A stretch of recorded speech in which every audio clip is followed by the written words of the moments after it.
Mark సువార్త 6వ అధ్యాయం 30వ లేఖనకి వెళ్ళి కొన్ని లేఖనాలు మనం చదువుకొని ముందుకెళ్దాం. అంతటా అపోస్తలులు యేసునొద్దకు కూడి వచ్చి తాము చేసినవన్నీ బోధించినవన్నీ ఆయనకు తెలియజేసిరి. అప్పుడు ఆయన, మీరేకాంతముగా అరణ్య ప్రదేశమునకు వచ్చి కొంతసేపు అలసట తీర్చుకున్నాడని చెప్పాను. ఏలనగా అనేకులు వచ్చుచూ పోచూ ఉండినందున భోజనము చేయుటకని వారికి అవకాశం లేకపోయినా. కాగా వారు దోణి ఎక్కి అరణ్య ప్రదేశంలోకి ఏకాంతంగా వెళ్ళిరి. వారు వెలుచుండగా జనులు చూచి అనేకులు ఆయనను గుర్తెరిగిరి. సకల పట్టణముల నుండి అక్కడికి కాలినడకన పరిగెత్తి వారికంటే ముందుగా వచ్చిరి. కనుక యేసు వచ్చి ఆ గొప్ప జనసమూహను చూసి వారు కాపరి లేని గొర్రెల వలె ఉన్నందున వారి మీద కనికరపడి వారికి అనేక సంగతులను బోధింపసాగాను. చాలా పొద్దుపోయిన తర్వాత ఆయన శిష్యులు ఆయన వద్దకు వచ్చి, ఇది అరణ్య ప్రదేశము, ఇప్పుడు చాలా పొద్దుపోయినది.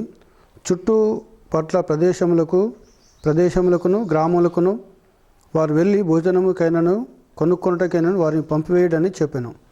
అందుకైనా మీరు వారికి భోజనం పెట్టుడనగా వారు, మేము వెళ్ళి 800 దేనారముల రొట్టెలు కొని వారికి పెట్టుదుమా అని ఆయనను అడిగిరి. అందుకైన, మీ యొద్ద ఎన్ని రొట్టెలున్నవి పోయి చూచుడని వారితో చెప్పాను. వారు చూచి తెలుసుకొని 5 రొట్టెలను 2 చేపలున్నవని. అప్పుడు ఆయన పచ్చిక మీద అందరూ పంక్తులుగా కూర్చుండవాలని ఆజ్ఞాపింపగా వారు 100 మంది చొప్పునను 50 మంది చొప్పునను పంక్తులు కూర్చుండరి. అంతటా ఆయన ఆ 5 రొట్టెలను 2 చేపలను పట్టుకొని ఆకాశం వైపు కనులెత్తి ఆశీర్వదించి ఆ రొట్టెలు విరిచి వారికి వడ్డించుటకు తన శిష్యులకు ఇచ్చి ఆ 2 చేపలను అందరికీ పంచిపెట్టాను. వారందరూ తిని తృప్తి పొందిన తర్వాత మిగిలిన చేపలను రొట్టె ముక్కలను 12 గంపలు ఎత్తిరి. ఆ రొట్టెలు తినిన వారు 5,000 మంది పురుషులు. దేవుడి వాక్యాన్ని దీవించునుగాక. ప్రార్థన చేసుకుందాం. దయగల మా యేసయ్యా, నీకు స్తోత్రం చెల్లిస్తున్నాం నాయన. కృపగల మా తండ్రి, నీకు వందనాలు. చదవన లేఖనము ప్రభా నీది నాయన. మరి నేను మట్టివాడిని శూన్యము జీరో అయినాను ప్రభా, నన్ను మరుగు చేయండి. పరిశుద్ధాత్మదేవ రంగస్థలమీనికి ప్రభా మీరు దిగొచ్చినాయన. నీ పరిశుద్ధ లేఖనం ద్వారా ప్రభా నీ బిడ్డలతో మీరు మాట్లాడమని మేము ప్రార్థిస్తున్నాం. మహోన్నతమైన మా తండ్రి, నీ కొందనములు సర్వశక్తిగల మా దేవ, నీ ఘననామాన్ని బట్టి ప్రభా నీకు ఎనలేని వందనాలు, ఎనలేని కృతజ్ఞతాస్తులు చెల్లిస్తున్నాము నాయన. మనుషునితో మాట్లాడితే వ్యర్థము, కానీ పరిశుద్ధాత్మదేవ నీవు మాట్లాడితే నైనా మేము జీవిస్తాము తండ్రి. ఈ వర్తమానమును ప్రభా మరి యూట్యూబ్లో అప్లోడ్ చేస్తుండగా ప్రభా యూట్యూబ్లో బిడ్డలను కూడా ప్రభా మీరు దీవించండి. వారి మననేత్రాలు తెరవండి, హృదయనేత్రాలు తెరవండి నైనా. లూకా సువార్తలో వారి మనసులో తెరిచినప్పుడునైనా వారు నిన్ను గుర్తెరిగి ధర్మశాస్త్రమును సమస్త ప్రవక్తలు చెప్పిన లేఖనములు సత్యమని తెలుసుకొని ప్రభా నాయన వారి మీదకి నీ పరిశుద్ధాత్మను కుమ్మరించిన దేవుడు. అదేవిధంగా ఈ యూట్యూబ్ ద్వారా ఎవరైతే వింటున్నారో వారి మనసులు తెరవండి, వారి హృదయనేత్రాలు తెరవండి, మనోనేత్రాలు తెరవండి. వాక్యము సత్యము, వర్తమానం సత్యమని తెలుసుకొని ఈ కాల వర్తమానంలోకి రావడానికి దేవా నీ కృప దయచేయండి నాయన. నీ వందనాలు. ఏదో విధంగా ప్రభా ఈ వాక్యం బయలువెళుతుండగా ప్రతి నేత్రము ప్రతి మనసు తెరబడనుగాక, ప్రతి హృదయము తెరబడనుగాక. నీ పరిశుద్ధాత్మ ద్వారా తెలిసి వారితో మాట్లాడి తండ్రి వాక్యమునకు లోబడి వాక్యాన్ని హత్తుకొని వాక్యానుసారమైన ప్రవక్త వర్తమాన ప్రకారంగా జీవించడానికి తండ్రి నీ కృపను దయచేయమని మమ్మల్ని మేము తగ్గించుకుంటూ నీ నామాన్ని మహిపరుసు ఘనపరుసు. నువ్వు చేసిన మేలుకు నీ వందనాలు చెల్లించుకుంటూ ప్రభా నేను శూన్యమైనాను, జీరో అయినాను తండ్రి, నన్ను మరుగు చేయండి.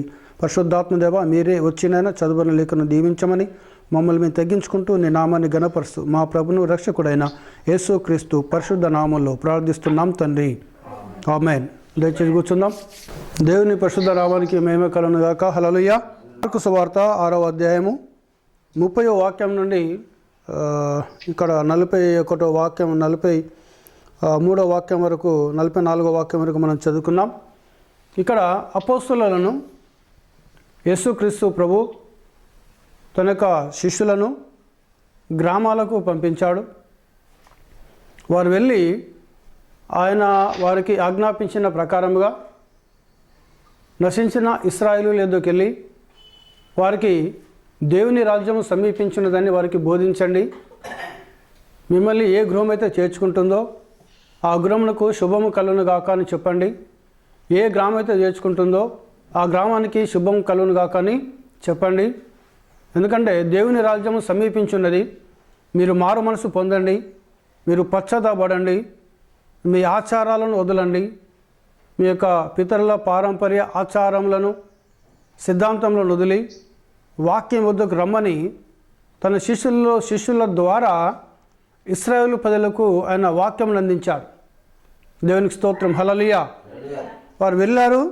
వారు వెళ్ళి ఆయన చెప్పిన ప్రకారంగా వారికి నశించిన ఇశ్రాయేలు వద్దకు వెళ్ళి వారు వాక్యం ప్రకటించారు, రోగులను స్వస్థపరిచారు, అద్భుతాలు చేశారు, మహత్కార్యములు చేశారు, సూచక్రియలు చేశారు, యేసుక్రీస్తు నామంలో దయ్యములను వెలుగొట్టారు, అనేకమైన క్రియలు చేసి మరలా ఆయన ఏకాంతంగా ఉన్నప్పుడు ఆయన యొద్దకు వచ్చారు. దేవునికి మేము హల్లెలూయా. వచ్చి ఏమంటున్నారు, అంతటా అపోస్తలులు యేసు వద్దకు వచ్చి తాము చేసినవన్నీ బోధించినవన్నీ ఆయనకు తెలియజేసిరి. దేవునికి స్తోత్రం, హల్లెలూయా. వాళ్ళని పంపించాడు ఆయన, మరలా వాళ్ళు వచ్చారు. వాళ్ళు ఏమైతే చేశారో, ఏ వాక్యంనైతే బోధించారో వచ్చి మరలా చెప్పారు. ప్రభా, ఇగో మేము ఈ ఫలాని గ్రామానికి వెళ్ళి ఈ విధంగా వాక్యాన్ని బోధించాం ప్రభా. ఫలాని గ్రామంలో ఇలాంటి వ్యక్తులు అనారోగ్యంతో ఉంటే వాళ్ళను స్వస్థపరిచాం ప్రభా. అదేవిధంగా ఫలాని గ్రామంలో ఈ వాక్యం చెప్పాం ప్రభా అని మళ్ళీ వచ్చి యేసు ప్రభు చెప్తున్నారు. దేవునికి స్తోత్రం, హల్లెలూయా. సో ఈ రోజుల్లో కూడా గమనించండి, వాక్యము చెప్తున్న ప్రతి దైవజనుడు కావచ్చు, ప్రతి దేవుని యొక్క సేవకుడు కావచ్చు, ఒక దినమున తీర్పు దినమునాడు ఏమైతే వాక్యం బోధిస్తున్నారో ఆ వాక్యానికి దేవునికి లెక్క అప్పగించాలి. దేవుని దగ్గర లెక్క ఒప్పజెప్పాలి, మనం అప్పగించాలి. ఎందుకంటే ఇక్కడ చూడండి, ఈరోజు ఏ సేవకుడైనా కావచ్చు, అతడు ఎంత గొప్పవాడైనా కావచ్చు, ఎంత పేరు ప్రఖ్యాతలు పొందిన వ్యక్తి అయినా కావచ్చు, ఎవరైనా కావచ్చు, అపోస్తలులే అనగా యేసు ప్రభు 33 సంవత్సరాలు ఈ లోకంలో జీవించినప్పుడు ఆయన పేరు పెట్టి పిలిచిన అపోస్తలులు అనగా ఈ కాలంలో ఉన్న అపోస్తలులు కాదు, బైబిల్లో ఉన్న యేసు ప్రభు యొక్క శిష్యులు అనబడిన అపోస్తలులు. ఈ అపోస్తలులే వచ్చి యేసు ప్రభుకి ఏం చెప్పామో చెప్తున్నారు, ఏం బోధించామో చెప్తున్నారు. హల్లెలూయా. ఏం బోధిస్తున్నామో చెప్తున్నారు వారు, మేము ఏం చేశామో చెప్తున్నారు వారు. ఇక్కడ మనం గమనిస్తే ప్రియ సోదరి సోదరుడా, ఆయనకు తెలుసు నువ్వు వాళ్ళు పోయి ఏ గ్రామానికి వాళ్ళు వెళ్ళారో ఆత్మరూపిగా ఆయన వారితో వెళ్ళాడు. ఎందుకంటే వారు ఊరికే వెళితే అక్కడ రోగులు స్వస్థపరచబడరు, దయ్యాలు అక్కడికి వెళ్ళి పారిపోవాలి దగ్గరికి వెళ్ళి. ఆయన లేకపోతే ఏమీ జరగదు. యేసు ప్రభు లేకపోతే, ఆయన శిష్యులతోటి యేసు ప్రభు లేకపోతే, ఆయన శిష్యులతోటి యేసు ప్రభు ఉండకపోతే, యేసు ప్రభు యొక్క శక్తి వారి మీద లేకపోతే ఏ క్రియ కూడా వారు చేయలేరు. ఎందుకంటే అది మానవులకు అసాధ్యమైనవి. దేవునికి స్తోత్రం, హల్లెలూయా, హల్లెలూయా. ఈరోజు ఏ దైవజనుడైనా ఏ విశ్వాసి అయినా ఏమన్నా క్రియ జరుగుతుంది అని అంటే అది కేవలం యేసు ప్రభు ద్వారా మాత్రమే జరుగుతుంది. యేసు ప్రభు లేకుండా ఏ క్రైస్తవుడు ఏ క్రియ, ఏ ఆత్మ సంబంధమైన ఏ క్రియను కూడా చేయలేరు వారు. ఎందుకంటే శక్తి, ఈ కాలంకి వచ్చిన ప్రవక్త బ్రదర్ బ్రానం అంటాడు, ఒక రోగి స్వస్థపరచబడాలి అని అంటే, ఒక వ్యాధిగ్రస్తుడు స్వస్థపరచబడాలి అని అంటే ఈ డాక్టర్లు ఇచ్చే మందుల ద్వారా కానీ, డాక్టర్లు సర్జరీ చేస్తారు, ఆపరేషన్ చేస్తారు డాక్టర్లు. ఆ ఆపరేషన్ అయిన గాయం కూడా మానాలి అని అంటే యేసు ప్రభు కనికరపడి, ఆ వ్యక్తి మీద యేసు ప్రభు జాలిపడి, ఆ వ్యక్తి మీద యేసు ప్రభు దయను చూపించి ఆయన వచ్చి తాకుతేనే తప్ప ఈ ప్రపంచంలో ఏ మానవుడు స్వస్థత అనేది పొందలేడు. దేవునికి స్తోత్రం, హల్లెలూయా. ఆయన కనికరపడి, ఎందుకంటే అతడు పొందిన గాయముల చేత మనము స్వస్థపరచబడ్డాం. అతడు పొందిన గాయముల చేత మనము స్వస్థపరచబడ్డాం. దేవునికి స్తోత్రం, హల్లెలూయా, హల్లెలూయా. అంటే ఈ మానవులు స్వస్థపరచబడాలంటే, మానవులకు ఆరోగ్యం రావాలి అనంటే, మానవులకు శరీరానికి బలము రావాలి అనంటే యేసు ప్రభు జాలిపడి, యేసు ప్రభు కనికరపడి ఆయనే తాకుతేనే తప్ప ఏ మనిషి అతడు ఏ జాతి కావచ్చు, ఏ కులము కావచ్చు, ఏ మతము కావచ్చు, ఏ దేశము కావచ్చు, ఏ ప్రాంతము కావచ్చు, చదువుకున్నవాడు కావచ్చు, చదువులేనివాడు కావచ్చు, పేదవాడు కావచ్చు, ధనవంతుడు కావచ్చు, మధ్యతరగతి వాడు కావచ్చు, రాజులు కావచ్చు, అధికారులు కావచ్చు, ఎవరైనా కావచ్చు. అనారోగ్యం ఒక వ్యక్తికి వచ్చింది అని అంటే ఎన్ని మందులు వాడినా, ఎన్ని హాస్పిటల్స్ తిరిగినా, ఎంత ధనము వ్యర్థము చేసుకున్నా, ఎన్ని డబ్బులు పెట్టినా స్వస్థత అనేది రాదు. యేసు ప్రభు తాకకపోతే, యేసు ప్రభు ముట్టకపోతే. ప్రవక్త బ్రదర్ బ్రానమ్ అంటాడు, ఆయన గాయపడిన హస్తము చేత ఒక రోగిని తాకుతేనే తప్ప ఆ రోగికి స్వస్థత అనేది రాదు అన్నాడు ఆయన. హల్లెలూయా, హల్లెలూయా. అంటే చూడండి, మన గాయం, మన రోగముల నిమిత్తము ఆయన గాయపరచబడ్డాడు. మన వ్యాధుల నిమిత్తము ఆయన నలగొట్టబడ్డాడు. మన పాపముల నిమిత్తము ఆయన శిక్ష అనుభవించాడు. కాబట్టి ఆయన లేకుండా ఇక్కడ వీళ్ళు వెళ్ళారు, అపోస్తులు వెళ్ళారు, అనేకమైన సూచక్రియలు మహత్కారం చేశారు. వాళ్ళు దేవునికి మహిమ కలుగును గాక చేసి వచ్చి ఆయనకు చెప్తున్నారు. ఆయన ఆత్మరూపిగా వారితో వెళ్ళాడు. ఆయన ఆత్మస్వరూపిగా ఆయన వారితోటి వెళ్ళి వారి ద్వారా ఆయన క్రియలు చేయడం ప్రారంభించాడు. అందుకే ప్రవక్త బ్రదర్ బ్రానమ్ అంటాడు, మనుషుడు లేకుండా, ఒక వ్యక్తి మానవుడు లేకుండా దేవుడు ఈ భూమి మీద ఎలాంటి క్రియలు చేయలేడన్నాడు ఆయన. అందుకే మానవుని తన పోలిక చొప్పున తన స్వరూపమందు దేవుడు నిర్మించుకున్నాడు. ఎందుకంటే ఆయనకు తెలుసు, ఒక దినమున ఈ మానవునిలో నేను ఉండి, ఈ మనిషి లోపల నేను ఉండి ఈ భూమిని క్రియలు చేస్తానని తెలుసు ఆయనకు. ఇంకొకటి తెలియగా ఈ రూపంలో, మానవ రూపంలోనే నేనే భూమినికి దిగి వస్తానన్న సంగతి ఆయన రాసుకున్నాడు. ఆయన దేవునికి మహిమ. హల్లెలూయా, హల్లెలూయా. ఆయన రాసుకున్నాడు. ఆయన రాసుకున్నాడు కాబట్టి తన పోలిక చొప్పున తన స్వరూపమందు మానవుని దేవుడు తన చేతులతో తయారు చేశాడు.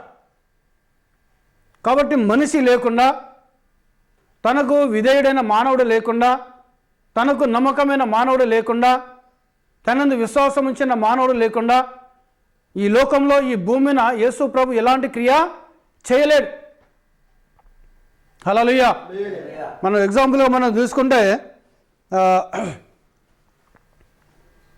ఇక్కడ చూడండి, ఐగుప్తు దేశంలోకి వెళ్ళి ఇశ్రాయేలు ప్రజలను నడిపించాలి అని అంటే మోషే కావాల్సి వచ్చింది ఆయనకు. అందుకే మోషే యొక్క జన్మ ప్రత్యేకమైనది. ఆయన ఒక నాయకుడిగా పుట్టించాడు దేవుడు. మోషేను ఒక విమోచకునిగా పుట్టించాడు దేవుడు. మోషే తన దేవుని ఇల్లంతటిలో నమ్మకమైన దాసుడైన. దేవునికి మహిమ. హల్లెలూయా, హల్లెలూయా. చూడ, ఇల్లు అనగా దేవుని సంఘం. ఆ రోజున దేవుని సంఘం ఎవరనగా 20 లక్షల మంది దేవుని సంఘం అయినారు మోషేకు. ఈ ప్రపంచంలో మోసే అంత గొప్ప సంఘం ఉన్న వాళ్ళు ఎవరు లేరు. పాల్ యాంగిచో గారికి 10 లక్షల మంది విశ్వాసులు. ఆయన ప్రభులో నిద్రించాడు. ఆయన దేవునికి మహిమ. హల్లెలూయా. ఆయనకిచ్చిన సంఘం. కానీ 20 లక్షల మంది సంఘం మోషేకి ఇచ్చాడు దేవుడు. ఐగుప్తులోకి వెళ్ళి నడిపించుకుంటూ వచ్చాడు ఆయన. 20 లక్షల మందిని నడిపిస్తే ఆయన నాయకత్వం కింద కానాను దేశానికి వెళ్ళిన వాళ్ళు 2 మాత్రమే. ఎవరనగా యెహోషువ మరియు కాలేబ్.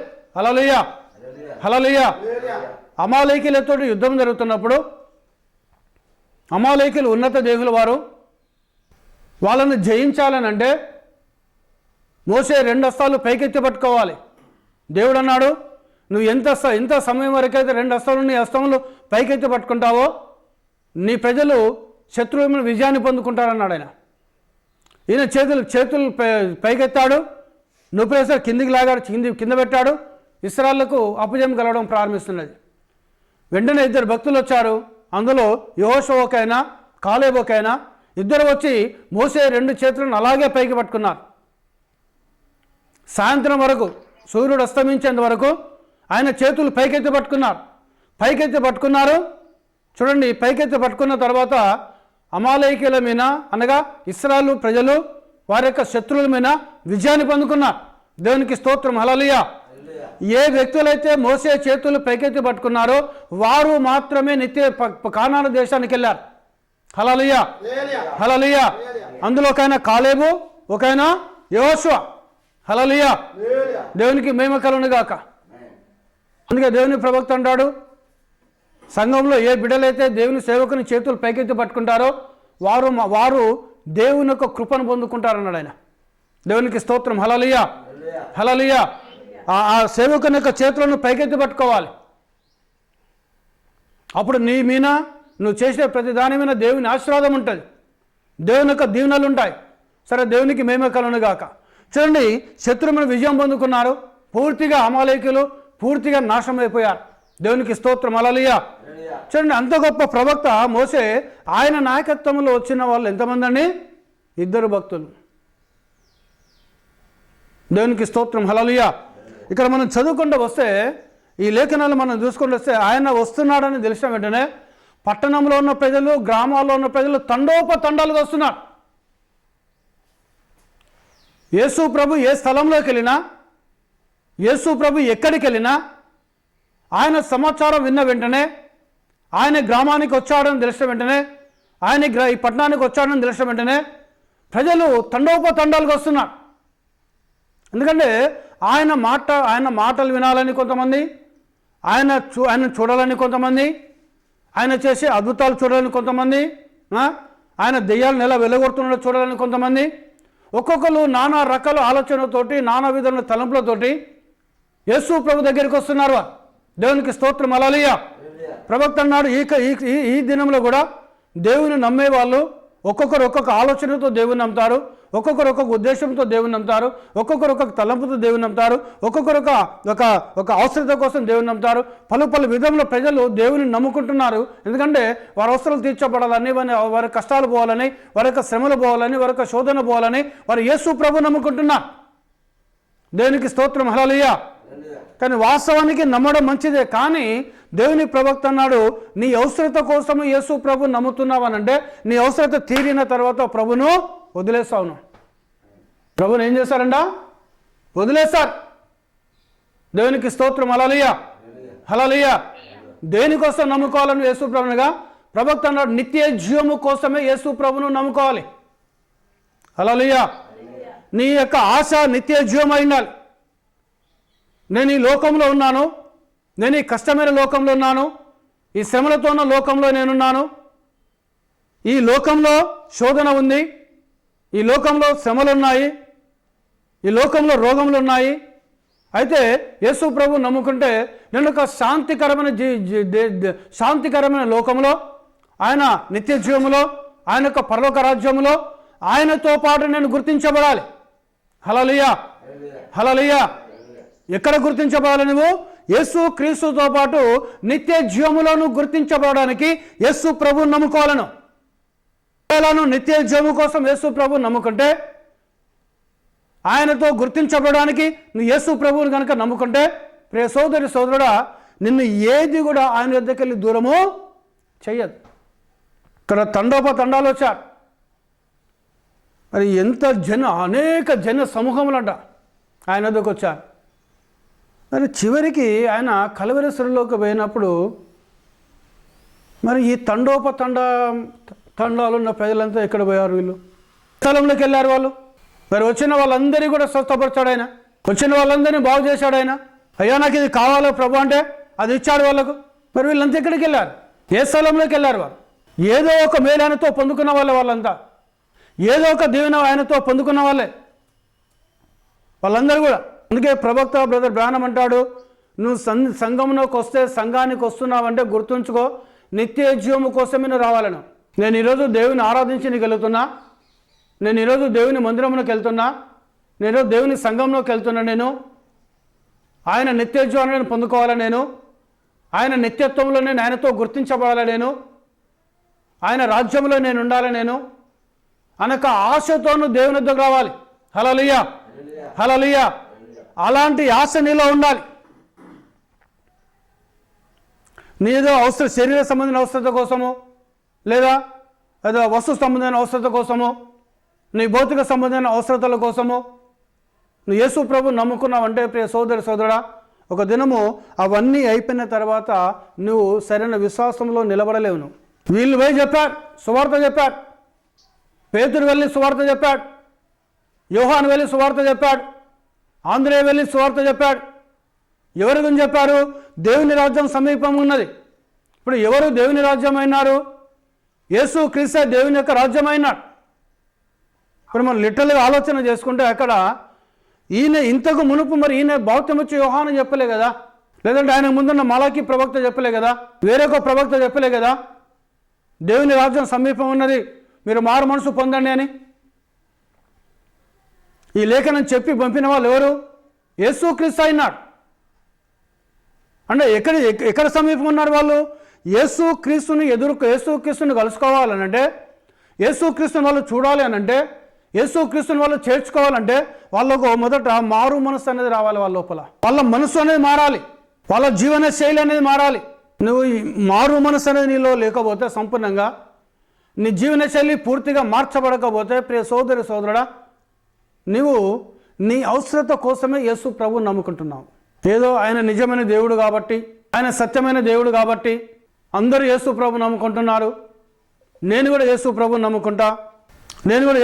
నమ్ముకుంటా అనే ఆలోచనతో ఉంటే ప్రియ సోదరుడా, నీవు ఆయనతో పాటు నిత్యత్వంలో గుర్తించబడను. ఇక్కడ నువ్వు గుర్తించబడాలి, నిత్యత్వంలో యేసు క్రీస్తుతో పాటు నువ్వు గుర్తించబడను. అందుకే ప్రవక్త అంటాడు, లుకింగ్ అంటూ జీసస్, యేసు వైపు చూచుచు అనే వర్తమానం అంటాడు. నీవు ఏ సమయంలోనైనా నువ్వు మోకరిస్తున్న ప్రతిసారి, నువ్వు ప్రార్థన చేస్తున్న ప్రతిసారి, నువ్వు ఆరాధిస్తున్న ప్రతిసారి, నువ్వు మందిరానికి వెళ్తున్న ప్రతిసారి, నువ్వు ప్రార్థనకి వెళ్తున్న ప్రతిసారి నువ్వు ఏమ ఆలోచన నీలో ఉండాలనగా ఆయన నిత్యత్వంలో నేను గుర్తించబడాలి, ఆయన నిత్యత్వంలో నేను ఉండాలి. నేను ఇలాంటి మనసుతో నువ్వు ప్రార్థించాలంట. ఇలాంటి మనసు కలిగి నువ్వు దేవుని మందిరానికి రావాలి, ఇలాంటి మనసు కలిగి దేవుని ఆరాధన చేయాలి. అప్పుడు ఏం చేస్తాడు ప్రభు అంటే ఆ నిత్యత్వాన్ని నీ మీద కుమ్మరిస్తాడు ఆయన. ఎందుకు అనంటే మార్తా మరియతో చెప్పాడు, లాజరు చనిపోయిన తర్వాత వెళ్ళాడు. వెళ్తే మార్తా అంటుంది, ప్రభా నీవు ఇక్కడ ఉంటే నా తమ్ముడు చనిపోయేటోడు కాదు ప్రభా అని మార్తా అంటుంది. మాకు నమ్మకం ఉంది ప్రభా, పునరుత్థానమందు మా సోదరుని నీవు లేపుతావని నమ్మకం ఉంది ప్రభా అని అన్నది. మళ్ళీ మరియా కూడా వచ్చింది, ఆమె కూడా అన్నది, ప్రభా నీవు ఇక్కడ ఉంటే నా తమ్ముడు మరణించేవాడు కాదు ప్రభా అన్నది. దేవుని నామానికి మహిమ కలుగును గాక. అప్పుడు మరియతో అన్నాడు, పునరుత్థానమును జీవమును నేనే. హల్లెలూయా, హల్లెలూయా. ఈరోజు పునరుత్థానము జీవము ప్రభువైన యేసు క్రీస్తు అయినాడు. ఇప్పుడు జీవం అనగా నిత్యత్వం, నిత్య జీవం. అక్కడ ఒక మాట ఉంటుంది చూడండి, చక్కటి మాట ఉంటుంది ఆడ.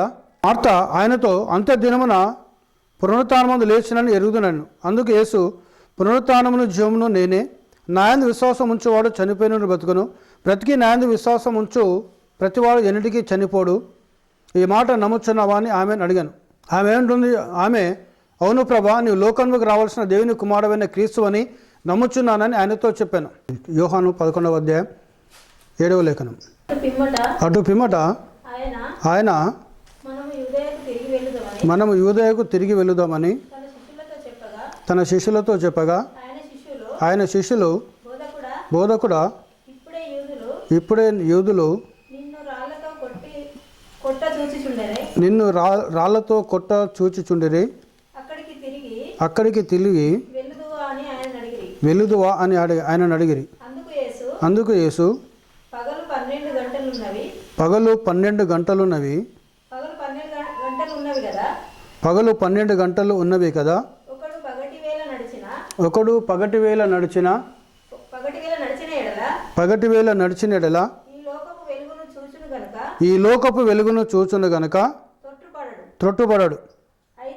అయితే రాత్రివేళ ఒకడు నడిచిన ఎడల వాని యందు వెలుగు లేదు గనుక వాడు త్రొట్టుపడుడని పడునని చెప్పాను. ఆయన ఈ మాటలు చెప్పిన తర్వాత మన స్నేహితుడైన లాజరు నిద్రించుచున్నాడు, అతని మేలు కొలుప వెళ్ళుదాము రండి అన్నాడు. హల్లెలూయా. అప్పటికి లాజరు ఏమైపోయాడు? ఆయన చనిపోయాడు. ఆయన అంటే ఇక్కడ జీవం గురించి చూడండి. ప్రవక్త బ్రదర్ బ్రానమ్ అంటాడు, ఆయన లాజరు వాస్తవానికి శరీరకరంగా చనిపోయాడు. ఆయన చనిపోయిన సంగతి యేసు ప్రభు తెలుసు, ఆయనకు తెలుసు, ఆయనకు శరీరకరంగానే చనిపోయాడు. ఇక్కడ ఏమంటున్నాడు? మన స్నేహితులు లాజరు నిద్రించుచున్నాడు, ఆయనను మనము లేపుదాం, లేపనికి వెళుదామన్నాడు ఆయన. దేవునికి మేము హల్లెలూయా. అంటే చూడండి ప్రియ సోదర సోదరుడు, ఇక్కడ ప్రభుతో గుర్తించబడాలి. లాజరు యేసు క్రీస్తుతో పాటు నిత్య జీవములో గుర్తించబడ్డాడు. ఆయన మరణించి సమాధిలో పెట్టినా కూడా ఆయన నిత్య జీవములో గుర్తించబడ్డాడు. కాబట్టి ఏం చేశాడు? ఆయన దేవుని చేత లేపబడ్డాడు. అందుకే పునరుత్థానమును జీవమును నేనే, నా యందు విశ్వాసం ఉంచిన వాడు చనిపోయినను మరలా బ్రతుకును, బ్రతికి నా యందు విశ్వాసం ఉంచిన వాడు ఎన్నటికీ చనిపోడు. హల్లెలూయా, హల్లెలూయా. అంటే ఇక్కడ చూడండి ప్రియ సోదరుడు, యేసు ప్రభు దగ్గరికి నీవు వస్తున్నావు అనంటే నువ్వు దేనికోసం రావాలి? ఈరోజు యేసయ్య దగ్గర కంటే నేను నిత్య జీవాన్ని పొందుకుంటాను అనే ఆశతో రావాలి. దావీదు కీర్తన 42వ అధ్యాయంలో ఆయన అంటున్నాడు, ఆయన దుప్పి నీటి వాగుల కొరకు ఆశపడినట్లు ప్రభువా నా హృదయము దేవుని కొరకు ఆశపడుతున్నది, నా హృదయము దేవుని కొరకు తృష్ణగొనుచున్నది. హల్లెలూయా, హల్లెలూయా. అంటే ఎలాంటి ఆశ కలిగి ఉన్నాడు దావీదు ఇక్కడ అంటే నిత్య జీవాన్ని. ఆ దుప్పి ఏ సమయంలో నీళ్లకు ఆశపడుతుంది అని అంటే అది బాగా గాయాలైనప్పుడు, ఒక పులి చేతనో సింహం చేతనో ఒక క్రూర జంతువు చేతనో అది విపరీతమైన గాయం లేనప్పుడు దుప్పి అది నీళ్ళ కోసం చూస్తుందట. అది ఆ నీళ్లు తాగటం వల్ల ఏమవుతుందనగా అది దాని కొత్త శక్తిని పొందుకొని అది లేచి మరలా గంతులు వేసుకుంటూ పోతా ఉంటుంది. దేవునికి స్తోత్రం, హల్లెలూయా. ఎప్పుడైతే ఈ దుప్పి నీటి వాగుల కొరకు ఆశపడినట్లు, దేవా నా హృదయము నీ కొరకు ఆశపడుతున్నది, నా హృదయము దేవుని కొరకు, జీవముల దేవుని కొరకు తృష్ణగొనుచున్నది. ప్రైజ్ ది లార్డ్, హల్లెలూయా. అంటే దావీదు యొక్క ఆశ, దావీదు యొక్క ఉద్దేశము ఒక దుప్పిని శత్రు ఒక క్రూర మృగం హింసించినప్పుడు, గాయపరచబడినప్పుడు ఆ దుప్పి దేనికోసం ఉందనగా నీళ్ళ కోసం చూస్తుంది. దేవునికి స్తోత్రం, హల్లెలూయా. ఆ నీళ్లు తాగిన వెంటనే దాని గాయంలోకి స్వస్థత వచ్చేస్తుంది, వచ్చి నూతన శక్తిని పొందుకుంటుంది, నూతన బలమును పొందుకుంటుంది. దుప్పి నూతన బలమును, నూతన శక్తిని పొందుకొని అది గంతులు వేసుకుంటూ పరిగెత్తుకుంటూ పోతూ ఉంటుంది. అదేవిధంగా ఇంకొక మాట అనగా నేను ఎప్పుడు దేవుని మందిరంలోకి వెళుదును. అసలు చదవండి ఆ లేఖనం, కీర్తనలు 42వ అధ్యాయము మొదటి 2 లేఖనాలు.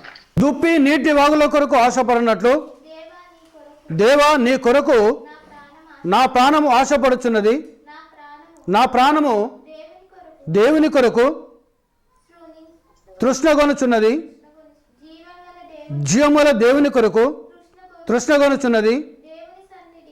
దేవుని సన్నిధికి నేనెప్పుడు వచ్చేదను, ఆయన సన్నిధిని నేనెప్పుడు కనబడదను. దేవుని సన్నిధికి నేనెప్పుడు వచ్చేదను, ఆయన సన్నిధిని నేనెప్పుడు కనబడదను. పైననోమో నీటి వాగుల కొరకు ఆశపడినట్లు అన్నాడు ఆయన దావీదు మహారాజు. 2వ లేఖనంలో ఏమంటున్నాడు ఆయన?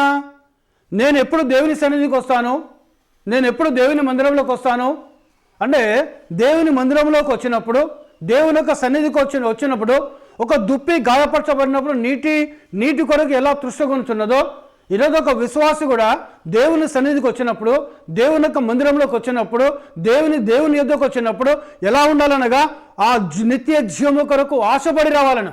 మార్క్స్ వార్త 6వ అధ్యాయంలో మనం చూస్తే ఆయన ఉన్నప్పుడు తండోపతండాలు వచ్చారు, ప్రజలందరూ వచ్చారు. అక్కడ ఏ ఒక్క వ్యక్తి కూడా నిత్య జీవము కొరకు యేసయ్య దగ్గర రాలే. ఏ ఒక్క స్త్రీ కూడా నిత్య జీవం కొరకు యేసయ్య దగ్గర రాలే. వాళ్ళు శరీర సంబంధమైన ఆశల కోసం వచ్చారు. ఆయన చెప్తుండే వాక్యం వినడానికి వచ్చారు. ఆయన చెప్తున్న మాటలు విని మైమర్చిపోయారు. అలా మైమర్చిపోయారు వారు. ఆకలిని కూడా మర్చిపోయారు వారు.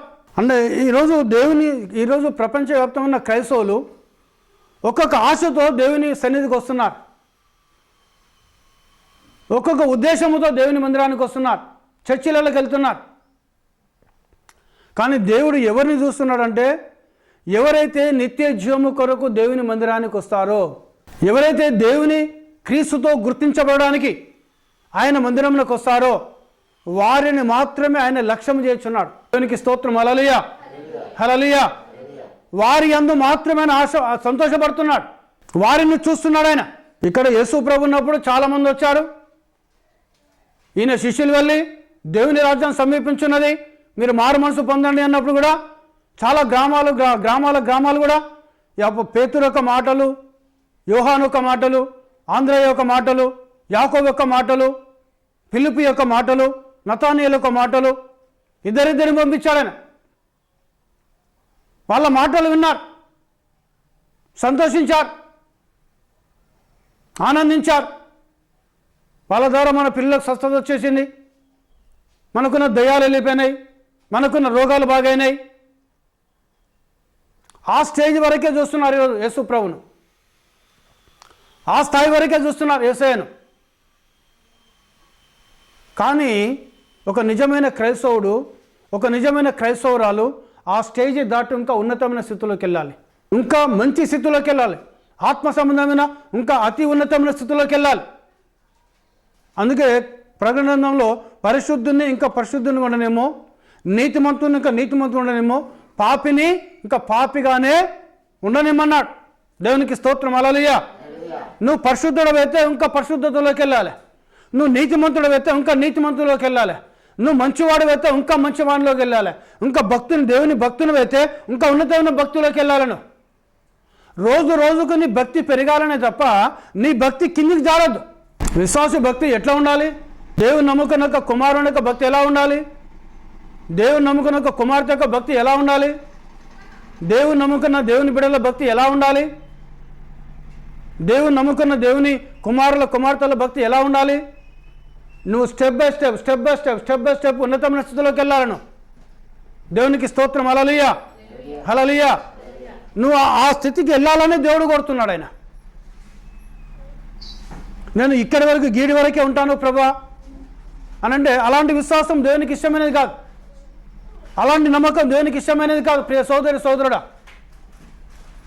నీ యొక్క స్పిరిచువాలిటీ పెరుగుతుండాలి రోజు రోజుకు. నీ ఆత్మసమైన జీవితం ఉన్నతమైన స్థితిలోకి వెళ్తుండాలి, దినదినముకు ఉన్నతమైన స్థితిలోకి వెళ్ళాలి. ఎక్కడికి వెళ్ళాలనంటే ఆయనను కలుసుకోవాలని. మనం ఒక భక్తుని మనం చూస్తాం. ఇక్కడ మోసే అనే ఒక భక్తుని మనం చూస్తాం. ఆయన పుట్టడమే విమోచకునిగా పుట్టాడు, ఆయన ఒక ప్రవక్తగా జన్మించాడు. ఆయన సినాయి కొండమనికి ఎక్కి వెళ్ళాడు. దేవునికి స్తోత్రం. హల్లెలూయా, హల్లెలూయా. ఎక్కడికి వెళ్ళాడని ఆయన? దేవుని యొక్క ధర్మశాస్త్రం ఇవ్వడానికి, దేవుని యొక్క ధర్మశాస్త్రం తీసుకోవడానికి, దేవుని యొక్క కట్టడాలు తీసుకోవడానికి, దేవుని యొక్క విధులు తీసుకోవడానికి, దేవుని యొక్క వాక్యములు తీసుకొని ఇశ్రాయేలు ప్రజలకు అందివ్వడానికి ఆయన అగ్నిస్తంభంలో దేవుడు దిగి వస్తే ఆయన ఎక్కడికి వెళ్ళాడైనా? అగ్నిస్తంభంను కలుసుకునే స్థాయికి వెళ్ళాడైనా. దేవునికి స్తోత్రం. హల్లెలూయా, హల్లెలూయా. ఈరోజు ఒక విశ్వాస యొక్క జీవితము కూడా, ఒక విశ్వాస యొక్క ఆత్మ సంబంధ జీవితము కూడా ఆయన అగ్నిస్తంభంలో దిగి వస్తే ఆ అగ్నిస్తంభంను ఎదుర్కొనే విశ్వాసం ఉండాలి నీకు. ఆయన మేఘస్తంభంలో దిగి వస్తే ఆ మేఘస్తంభం ఎదుర్కొనే విశ్వాసం ఉండాలి నీకు. ఎన్నిటిని వదిలేసుకున్నాడండి ఆయన మోసే? ఉన్నతమైన చదువులు చదువుకొని రాజరికమును అనుభవించి అత్యంత ధనవంతునిగా జీవించి సమస్తమును పెంటకుప్పతో వదిలేసుకొని అగ్నిస్తంభం యొక్క ప్రత్యక్షత పొందుకొని దేవుని యొక్క ధర్మశాస్త్రం తీసుకొచ్చిన వ్యక్తి దేవుని ప్రవక్త అయిన మోసే. హల్లెలూయా, హల్లెలూయా. ఆయన దేవునితో ఏకమయ్యాడు. దేవునికి మహిమ. హల్లెలూయా, హల్లెలూయా. అంటే నీ యొక్క స్పిరిచువాలిటీ అనగా నీ ఆత్మ సంబంధించిన జీవితము యేసు ప్రభువును కలుసుకోవాలను. ఆయన ఒకవేళ ఈరోజు పరిశుద్ధాత్మగా మన మధ్యలో దిగొస్తే ఆ పరిశుద్ధాత్మ దేవుని కలుసుకునే విశ్వాసం ఉండాలని నీలో. ఆయన ఒకవేళ పరిశుద్ధాత్మ అగ్నిగా దిగి వస్తే మన మధ్యలోకి ఆ పరిశుద్ధాత్మ అగ్నిని మన హృదయంలో చేర్చుకునే విశ్వాసం ఉండాలి. మన మధ్యలో తన యొక్క ఆశీర్వాదం కుమరిస్తే ఆ ఆశీర్వాదాలను చేర్చుకునే మనసు ఉండాలి మనకు. ఆయన ఈరోజు తన యొక్క కృపను మన మీద కుమరిస్తే ఆ కృపను చేర్చుకునే విశ్వాసం ఉండాలి మనకు. ఆ తర్వాత కొత్త నిబంధన గ్రంథంలో అత్యంత చదువుకున్నవాడు, అత్యంత ధనవంతుడు, అదే అగ్నిస్తంభం యొక్క ప్రత్యక్షత పొందుకున్న వ్యక్తి అపోస్తుడైన పౌలు. హల్లెలూయా, హల్లెలూయా. ఆ తర్వాత ఈ కాలానికి వచ్చిన ప్రవక్త కూడా బాగా చదువుకున్నవాడు కాదు ఆయన, కానీ అగ్నిస్తంభం యొక్క ప్రత్యక్షత పొందుకున్నవాడు ఆయన. హల్లెలూయా, హల్లెలూయా. ఆయన తల మీద అగ్నిస్తంభము. మోసే దేవుని యొక్క ధర్మశాస్త్రం తీసుకొచ్చాడు ఈ భూమికి. దేవునికి మహిమ. హల్లెలూయా. అంటే ఎప్పుడు తీసుకున్నాడు? అగ్నిస్తంభంలో సీనాయి కొండ మీదకి దిగొచ్చాడు దేవుడు. అగ్నిస్తంభంలో వస్తే ఆ అగ్నిని చూసి మోసేతో నడిపించబడిన వాళ్ళు ఏమంటారు? భయపడ్డారు వాళ్ళు. మీరు ఆ సన్నివేశాన్ని చూడండి. అక్కడ భయపడ్డారా లేదా? వాళ్ళు భయపడ్డారు. మోసే దేవుడు మాతో మాట్లాడితే మేము చనిపోతాం, మేము నీవు మాతో మాట్లాడితే మేము బ్రతుకుతామన్నారు. దేవునికి స్తోత్రం. హల్లెలూయా, హల్లెలూయా. కాబట్టి ఏం చేశాడు ఆయన? దేవునికి సంఘమునకు మధ్యవర్తిగా ప్రవక్తను పెట్టాడు. మోసే యొక్క ఆత్మీయ స్థితి ఎలా ఉన్నదనగా ఆయన ఏ రూపములో ఆయన దిగి వచ్చినా ఆయనని ఎదుర్కొనే విశ్వాసం కలిగి ఉన్నాడు మోసే. అందుకే ఆయన ద్వారా ధర్మశాస్త్రం ఈ లోకానికి వచ్చింది. ఇక రెండవదిగా యేసు బాప్తిస్మమిచ్చే యోహాను కూడా దేవుని యొక్క వెలుగుని లోకాన్ని చూపించాడు. ఆయన కూడా అగ్నిస్తంభం యొక్క ప్రత్యక్ష పొందుకున్న వ్యక్తి ఆయన. దేవునికి స్తోత్రం. హల్లెలూయా. ఎందుకని ఆయన వెలుగును గురించి సాక్ష్యం ఇనికి వచ్చాడు. ఆయన ఎవరండి? వెలుగు దేవుడైనాడు. దేవునికి స్తోత్రం. హల్లెలూయా. ఆ వెలుగును గురించి సాక్ష్యం ఇనికి వచ్చాడు ఆయన. ఆ వెలుగుతో నడిపించబడ్డాడు.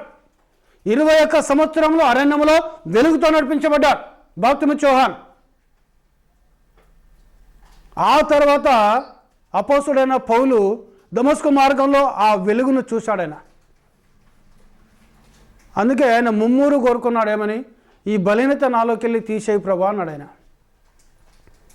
ఈరోజు చాలామంది ఏమనుకుంటారంటే ఎందుకు బలీనత ఉంది కదా, నాకు కూడా బలీనత ఉంది అనుకు. ఆయనకున్న బలీనత అనగా అనేకమైన దర్శనములను, అనేకమైన కళలను ఆయన చూడటం వల్ల, ఆ వెలుగును తాకటం వల్ల, ఆయన చూపును కోల్పోవటం వల్ల ఎప్పటికీ ఊసులు గారేది ఆయనకు.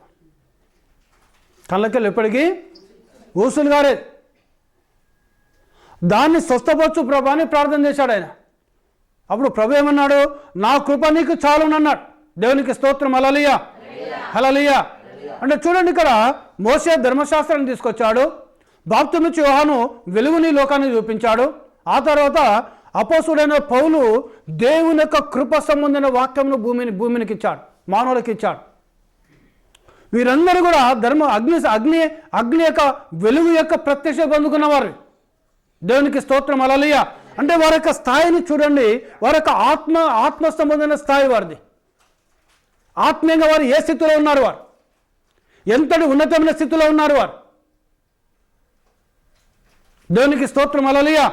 ఈ కాలానికి వచ్చిన ప్రవక్త బ్రదర్ బ్రానమ్ కూడా ఆయన పుట్టిన వెంటనే అగ్నిస్తంభమైన తల మీద ఉన్నది. ఆయన ఎప్పుడు కూడా మనం చూస్తాం, ఆయన ఫోటో మనం చూస్తే ఆయన తల మీద అగ్నిస్తంభం ఉంటుంది. ఆయన ఒక మీటింగ్లో వాక్యం ప్రకటిస్తున్నాడు, ఆయన వర్తమానం చెప్తున్నాడు. ఆయన ఆ మీటింగ్లోకి ఒక ఫోటోగ్రాఫర్ వచ్చాడు. ఆ ఫోటోగ్రాఫర్ ఫోటోలు తీస్తున్నాడు. ఈ ఫోటోగ్రాఫర్ అనగా ఒక మతశాఖకు సంబంధించిన వ్యక్తి అయినాడు. ఆయన బ్రాహ్మణం అంటే ఆయనకి ఇష్టం ఉండదు. అప్పుడు ఎప్పుడైనా డిజిటల్ కెమెరాలు కాదు, మాన్యువల్ కెమెరాలు, నార్మల్ కెమెరాస్. అప్పుడు అందులో రీల్ వేసి ఆ రీల్ను డెవలప్ చేయాలి. అంటే ఒక స్వరమైన చెప్తుందట, ఒక్క ఫోటో దైవ సేవకుని తీయని చెప్తుందట. చివరికి లాస్ట్కి ఒక్క రీల్, ఒక్క స్నాప్ దాదాపు 36-35 స్నాప్స్ ఉంటాయి. పాతకాలంలో ఉన్న పాతకాలం ఏంది, ఒక 15 సంవత్సరాల క్రితం 20 సంవత్సరాల క్రితం కూడా రీల్స్ వేసి కెమెరాల్లో ఫోటోలు తీసేది. ఈ స్మార్ట్ ఫోన్ రాకమునుపు, డిజిటల్ కెమెరాలు రాకమునుపు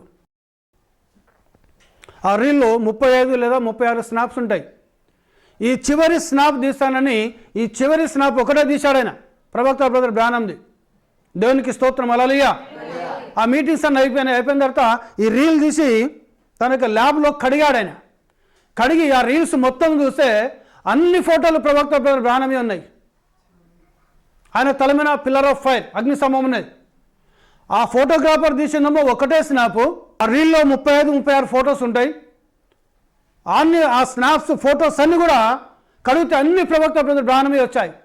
దీనిని ఆయన సాక్ష్యం చెప్పి FBI federal bureau of investigation అనే అమెరికా సంస్థకు ఇచ్చినప్పుడు వారు దాన్ని ఇది సహజాతీతమైన వెలుగు అని అన్నారు. దేవునికి స్తోత్రం, హల్లెలూయా. అంటే చూడండి, ఈయన కూడా వచ్చి ఏం చేశాడు, ఈయన 7 ముద్రలకు ప్రత్యక్షత, ఆది కాండం కలిగి ప్రకటన వరకు దాచిపెట్టబడిన బైబిల్లో ఉన్న దేవుని యొక్క దైవత్వం యొక్క బనుమాని బయలుపరిచాడు ఆయన. అంటే వీళ్ళు చూడండి ప్రియ సోదరుడా, వీరి యొక్క ఆత్మ సంబంధమైన స్థాయి ఎంతటి ఉన్నతమైన స్థాయిలో వారు ఉన్నారు. వారు ఈరోజు ఆయన మధ్యాకాశంలో రాబోతున్నాడు. ఆయన మధ్యాకాశం రాబోతున్నాడు అని అంటే ఆయన వాక్య రూపంలో రాబోతున్నాడు. దేవునికి స్తోత్రం, హల్లెలూయా. పెళ్లి కుమారునిగా రాబోతున్నాడు ఆయన. మరి నువ్వు ఆయనను ఎదుర్కోవాలంటే ఇప్పుడు నీకున్న విశ్వాసం సరిపోతుందండి. ఇప్పుడు నీకు ఏ విశ్వాసం అయితే ఉందో ప్రియ సోదరుడా, ఈ విశ్వాసం ద్వారా ఆయన మధ్యాకాశంలోకి వస్తే ఆయనను ఎదుర్కోలేవు. విడిచిపెట్టబడతావు. నువ్వు ఎవరైనా కావచ్చు, ఇప్పుడు నీకున్న విశ్వాసం సరిపోదు. దేవునికి స్తోత్రం, హల్లెలూయా. నీ ఆత్మసమైన జీవితం కూడా సరిపోదు. ఎందుకంటే నీ లోపల నూనె లేదు నీకు. దాని బుద్ధిగల కణికల్లో ఏమున్నది? నూనె ఉన్నది. బుద్ధి లేని కణికలలో ఉన్నది కానీ సరిపోదు. అది వాళ్ళలో నూనె లేదని అనొద్దు మనం. బుద్ధి లేని కణికల్లో నూనె ఉన్నది కానీ సరిపోదు. అది ఈరోజైనా పెళ్లి కుమారునిగా రాబోతున్నాడు యేసు ప్రభు మధ్యాకాశంలోకి. మరి ఆయన వస్తే నువ్వు పెళ్లి కుమార్తెగా సిద్ధపడాలి కదా, అవునా అండి? ఇక నీ విశ్వాసం ఎక్కడుందో ఆలోచన చేసుకున్నావు. నువ్వు ఎలాంటి విశ్వాసం కలిగి ఉన్నావో ఆలోచన చేసుకో ప్రియ సోదరుడా. ఇది యూట్యూబ్లో వింటున్న దేవుని బిడ్డలు కూడా కావచ్చు, వారు ఎవరైనా కావచ్చు. వారు ఎన్ని సంవత్సరాలు యూట్యూబ్లో ఈ వర్తమానం ఉంటుందో, ఎవరైతే యూట్యూబ్లో ఈ వర్తమానం వింటున్నారో వాళ్ళు ఒకసారి నీ ఆత్మ సంబంధమైన జీవితాన్ని పరిశీలించుకోవాలను, నీ స్పిరిచువల్ లైఫ్ను బ్యాలెన్స్ చేసుకోవాలను, పరీక్షించుకోవాలి. ఎలాంటి విశ్వాసాన్ని కలిగి ఉన్నావు యేసుక్రీస్తునందు నువ్వు? మార్తా మరియా ఏమంటున్నారు వాళ్ళు? నీవు ఇక్కడ ఉంటే నా తమ్ముడు చనిపోడు ప్రభు అంటున్నారు వారు. వాస్తవమా కాదా? వాస్తవమా కాదా? దేవుని స్తోత్రం, హల్లెలూయా. దేవునికి మేము యేసు ప్రభు తెలుసు. ఏం తెలుసు? లాజరు చనిపోయాడని సంగతి తెలుసా నాకు? తెలుసా లేదా? వాస్తవమా కాదా? ఫస్టే ఆయన చనిపోవడానికంటే ముందే వర్తమానం వచ్చింది యేసయ్య దగ్గర. ప్రభా, నువ్వు ప్రేమించిన నీ స్నేహితుడు లాజరు అనారోగ్యంతో ఉన్నాడు, వచ్చి నువ్వు ఆయనను స్వస్థపరచు ప్రభా. ప్రైజ్ ది లార్డ్, హల్లెలూయా. పోయిండు ఆయన? వెళ్ళలేదు ఆయన. 4 దినములు ఆలస్యం చేశాడు ఆయన. అప్పటికి లాజరు సమాధిలో పెట్టబడ్డాడు. 4 దినములైన తర్వాత యేసు ప్రభు వచ్చాడు అక్కడికి. ఎలాంటి విశ్వాసం కలిగి ఉన్నావు నువ్వు? ఆయన మధ్యాకాశంలో పెళ్లి కుమారు, అది పెళ్లి కుమార్తె విశ్వాసం కాదు. అది అంటే నీ సిద్ధంలో ఇంకా నూనె లేదు నీకు. నూనెతో నింపబడాలి. నూనె ఏంటిది? దేవుని యొక్క వాక్యమైనది. ఆ వాక్యం ఏమైనది? ఈరోజు పరిశుద్ధాత్ముడైనాడు. దేవునికి స్తోత్రం, హల్లెలూయా. ఆ వాక్యంతో నీ హృదయం నింపబడాలి. ఆ పరిశుద్ధాత్మ నీలో ఉండాలి. పరిశుద్ధాత్మ శక్తి నీలో ఉండాలి. పరిశుద్ధాత్మ యొక్క బలం అగ్ని నీలో ఉండాలి. వాస్తవానికి ప్రవక్త వచ్చాడు, మర్మాలు బయలుపరిచాడు. ఈ పాటికి రావాలి ఆయన మధ్యాకాశంలోకి, వధువును తీసుకొని పోవాలి. ఎందుకు ఆలస్యం చేస్తున్నాడంటే నీ హృదయం ఇంకా సిద్ధపాటు లేదు నీకు. ఆయనను ఎదుర్కొనే మనసు నీ లోపల లేదు. ఆయనను ఎదుర్కొనే హృదయం నీ లోపల లేదు. ఆయనను ఎదుర్కొనే ఆలోచన నీకు లేదు. ఆయన ఎదుర్కొనే ఉద్దేశం నీకు లేదు. అంటే ఇంకా నువ్వు ఆత్మ సంబంధమైన జీవితంలోకి రాలేను. శరీర సంబంధ జీవితంలోనే ఉన్నాను, ఇంకా నువ్వు శరీర సంబంధాన్ని ఆలోచన చేస్తున్నాను, శరీర సంబంధమైన మనసులోనే ఉన్నాను. ఇలాంటి శరీర సంబంధమైన మనసు నీలో ఉంటే, ఇలాంటి శరీర సంబంధమైన ఉద్దేశం నీవు కలిగి ఉంటే, ఆయన పెళ్లి కుమారుగా రాబోతున్నాడు. ఆయన పెళ్లి కుమార్తెగా మనసు ఉండదన్నాడు ప్రవక్త. పరలోక పెళ్లి కుమారుడు, భూలోక పెళ్లి కుమార్తె యొక్క భవిష్య గృహము అనే వర్తమానం మీరు చదవండి మీ దగ్గర ఉంటే. ప్రవక్త బ్రదర్ బ్రానమ్ చెప్పిన వర్తమానం ఇది. పరలోక పెళ్లి కుమారుడు, భూలోక పెళ్లి కుమార్తె యొక్క భవిష్య గృహం. దేవునికి స్తోత్రం, హల్లెలూయా. ఈ వర్తమానం మీరు చదవండి, నేను చెప్పే మాట అందులో ఉంటుంది. ఆ పెళ్లి కుమారుని ఎదుర్కోవాలంటే ఆ పెళ్లి కుమారుని గనుక ఎదుర్కొనే విశ్వాసం నీ లోపల ఉండాలి. అది ఎక్కడ పొందుకుంటామంటే భూలోకంలో ఉన్నప్పుడే నువ్వు పొందుకోవాలను, ఇక్కడ ఉన్నప్పుడే నువ్వు పొందుకోవాలి. ప్రియ సోదరి సోదరుడా, సంఘంలో నువ్వు పొందుకోవాలి. అది దేవునికి మహిమ, హల్లెలూయా, హల్లెలూయా. ఒకసారి ఆలోచన చేసుకోండి, మీరు మీ ఆత్మసారి జీవితాన్ని ఆలోచన చేయండి. 4 దినములు ఆలోచన చేశాడు.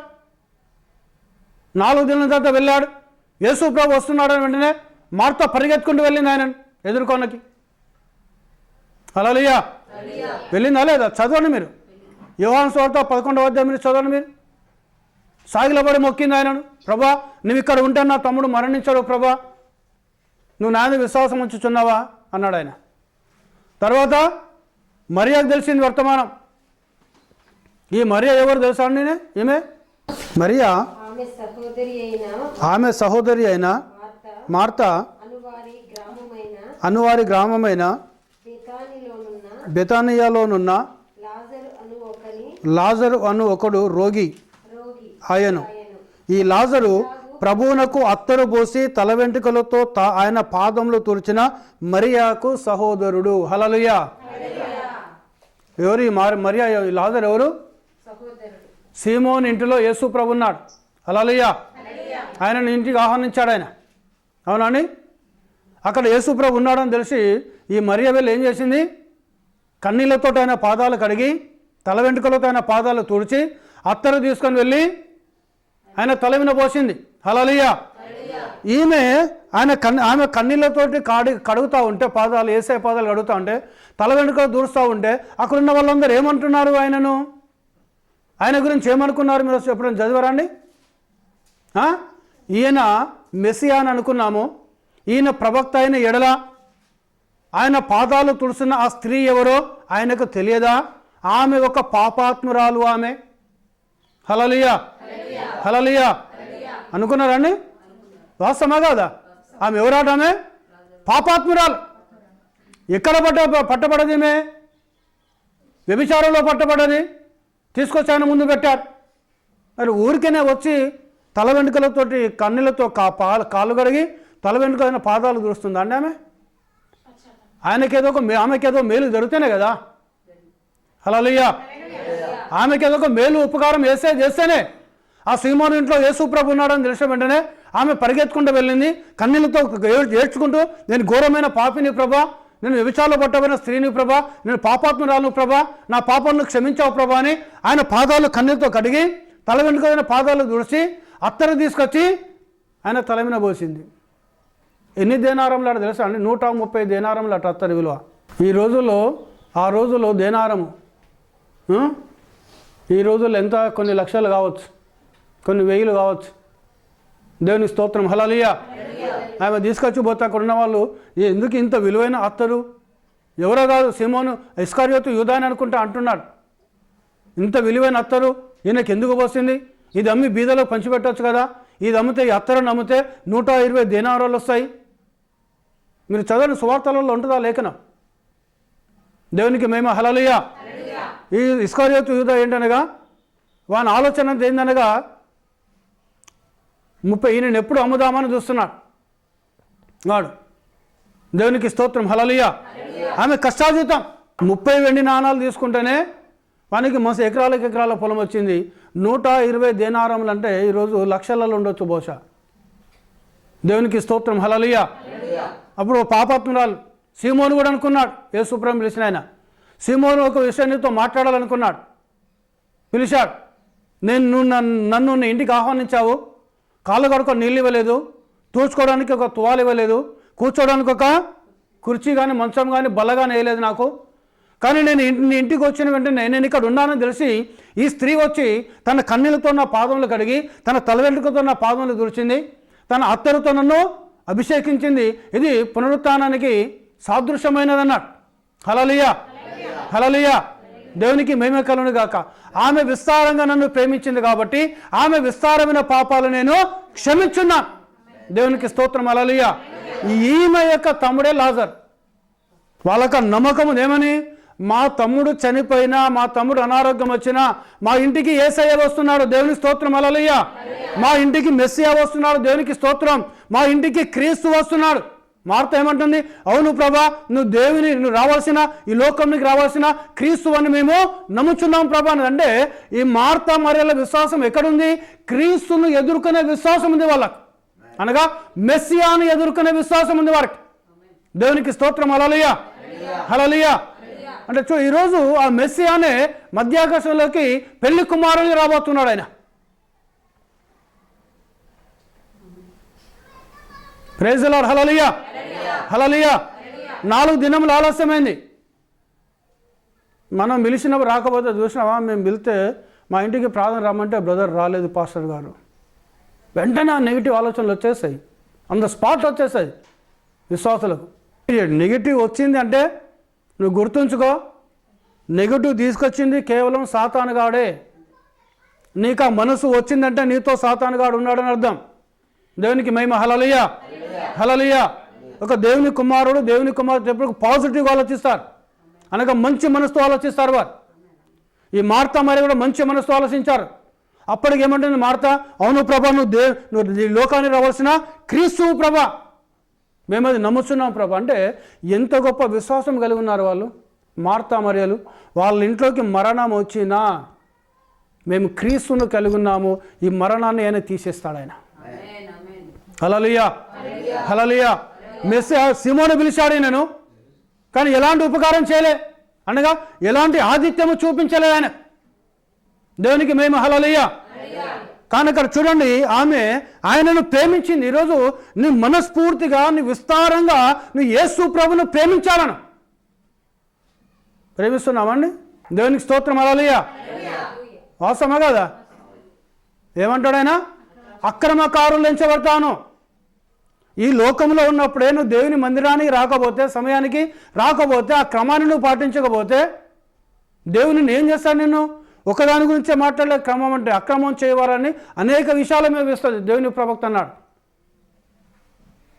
ఆయన ఎప్పుడు కూడా క్రమాన్ని, డిసిప్లిన్ను, క్రమాన్ని పాటించే దేవుడు అట ఆయన. యేసు క్రీస్తు ఏ సమయంలో రావాలో లోకానికి ఆ సమయంలో వచ్చేసాడు ఆయన. ఆయన ఈ భూమిని ఏం చేయాలనో అవన్నీ చేసేసాడు ఆయన. మళ్ళీ ఏ సమయంలో అయితే ఆయన పరలోకానికి వెళ్ళాలనో అదే సమయంలో ఆయన వెళ్ళిపోయాడు పరలోకానికి. ఆయన యేసయ్య ఈరోజు క్రమాన్ని పాటించే దేవుడు ఆయన. దేవునికి స్తోత్రం. హల్లెలూయా. అక్రమం చేసేవాడు కాదు ఆయన. మీరు అనొచ్చు బ్రదర్, బైబిల్లో ఉంది, చూపిస్తుంది. 1 కొరింథీయులు 14వ అధ్యాయము 40వ లేఖను చదవండి. అపోస్తలుడైన పౌలు చెప్తున్నాడు. ఇది ఒక్కటి చెప్పి ముగిస్తాను నేను. ఇదే మెసేజ్ నెక్స్ట్ వీక్ చెప్తా. దేవునికి స్తోత్రం. హల్లెలూయా. చదవండి 1 కొరింథీయులు 14వ అధ్యాయం 39-40. కాబట్టి నా సహోదరులారా, ప్రవచించుట ఆసక్తితో ఆపేక్షించడి, భాషలతో మాట్లాడుట ఆటంకపరచకుడి, కానీ సమస్తమును మర్యాదగాను క్రమముగాను జరగనీయడి. హల్లెలూయా. దేవుడు మర్యాదస్తుడా కాదా? రెస్పెక్ట్ కొడతాడు ఆయన. ఇంకేంటిదట? క్రమం తప్పే దేవుడు కాదు యేసయ్య. క్రమాన్ని తప్పుతుండ ఆయన? తప్పడం లేదాయన. హల్లెలూయా. ఈ మాటలు ఎవరు చెప్తున్నారు? అపోస్తలుడైన పౌలులో ఉన్న పరిశుద్ధాత్మ దేవుడు.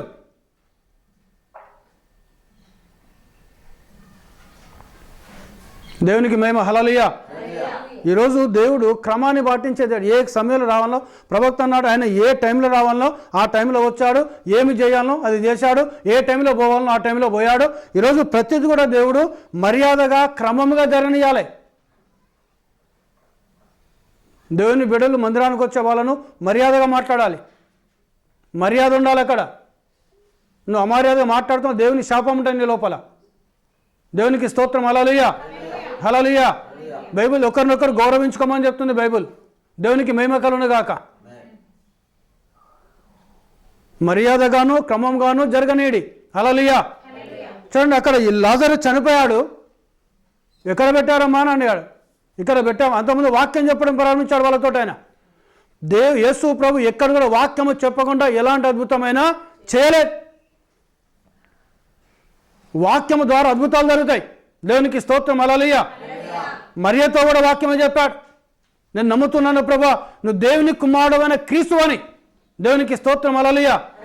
పోయాడు, లాజరు రమ్మంటే లాజరు బయటకు వచ్చేసాడు. ఆయన అంటే వాళ్ళ విశ్వాసము పునరుత్థానపు యొక్క శక్తిని పొందుకునే విశ్వాసంలో ఉన్నారు వారు. హల్లెలూయా. ఈరోజు నీకు ఆ విశ్వాసం ఉందా? మార్తా మరియా వారి యొక్క విశ్వాసం ఏంటనగా దేవుని యొక్క పునరుత్థాన శక్తిని పొందుకునే విశ్వాసంలో ఉన్నారు వాళ్ళు. ఈరోజు మరి నీకుందా విశ్వాసం? అది దేవుని పునరుత్థాన శక్తిని పొందుకునే విశ్వాసం. దేవునికి స్తోత్రం. హల్లెలూయా. ఇంకొకరు యాయిరుకున్నది. దేవునికి మహిమ కలుగునుగాక. తన కుమార్తె చనిపోయింది, బోధకుని శ్రమ పెట్టవద్దు అన్నాడు ఆయన. ఆయన యేసు ప్రభు అయ్యాడు.